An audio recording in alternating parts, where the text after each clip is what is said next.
það Sanna Magdalena Mörtudóttir sem borgarfulltrúi sósíalista. Sanna, Reykjavíkurborg var að kynna sínar aðgerðir út af kórónuveirunni í dag. Geturðu sagt okkur svona hvernig þær aðgerðir slógu þig?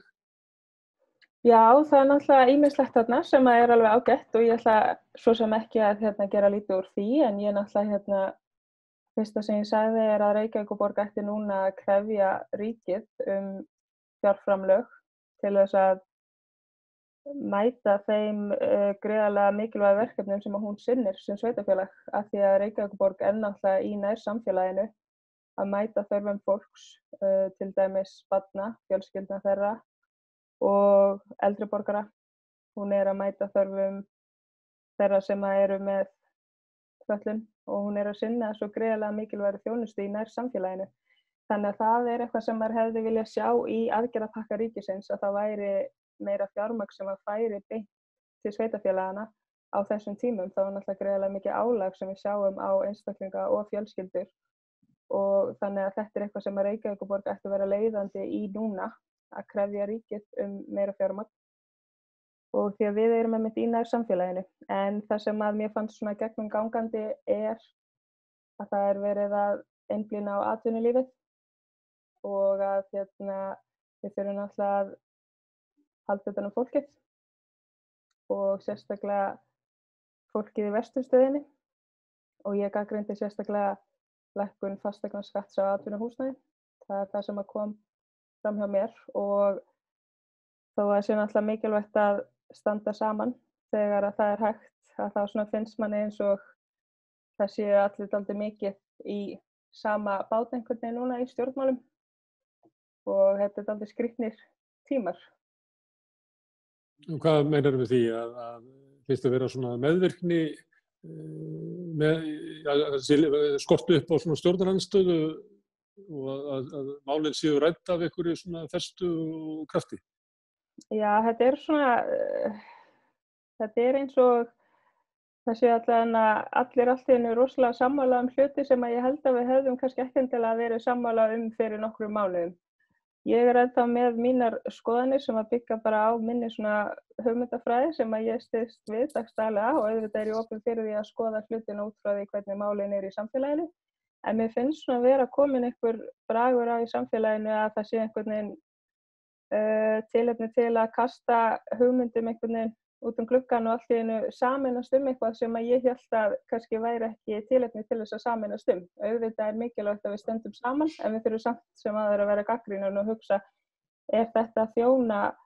fólkinu hér í borginni, fólkinu í landinu, eða munum við kannski standa uppi með eitthvað sem að skilar jafnvel fyrirtækjum einhvern hagnað en ekki fólkinu. Þetta vísa í það sem að Naomi Klein kallar hamfarakapítalisma, þar sem að þegar koma einhverjar svona hamfarir yfir samfélagið að þá notað tækifæri til þess að fella niður skatta og fyrirtækja og fjármagnseigendur og koma í gegn kannski því sem að hinn ríku hafa verið að berjast fyrir lengi. Já, ég var einmitt að horfa daginn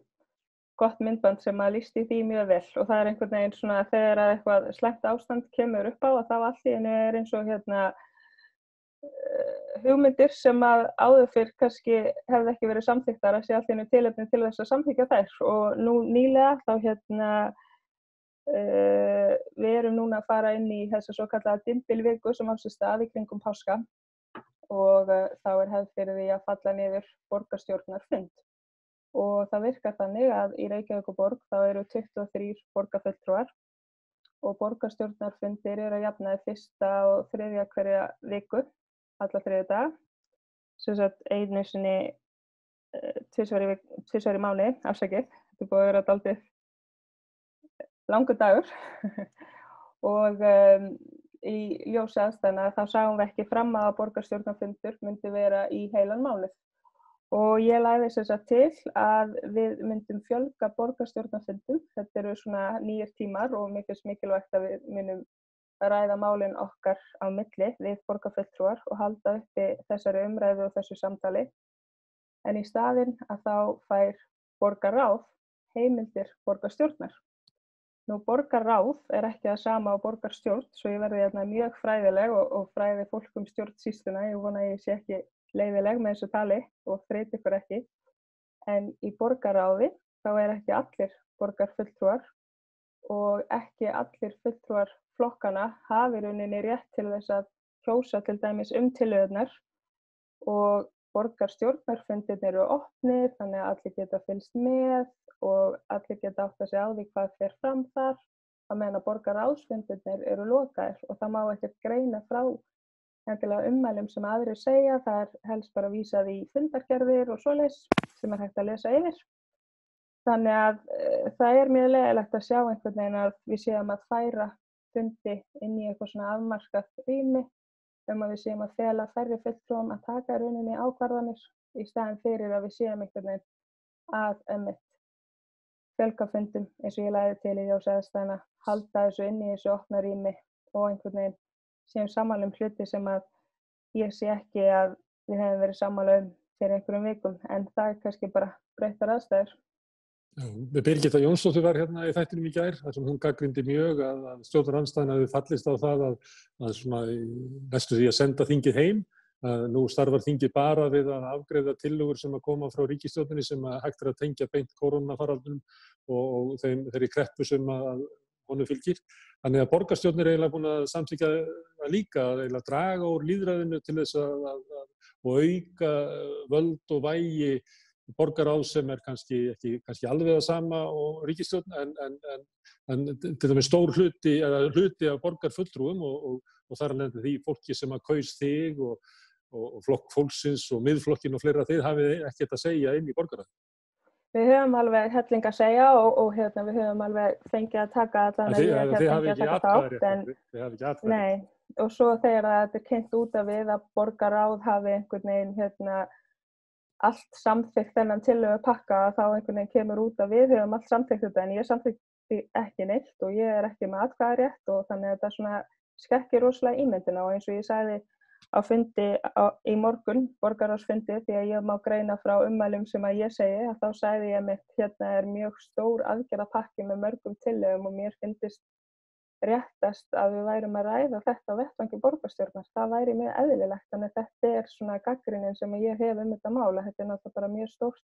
málefni sem varðar hag borgarbúa, þannig mér finnst mjög skrítið að við séum búin að færa þetta inn á minni vettvang að komi ekki all borgarstjórn að þessari stefnumótandi ákvarðanatöku.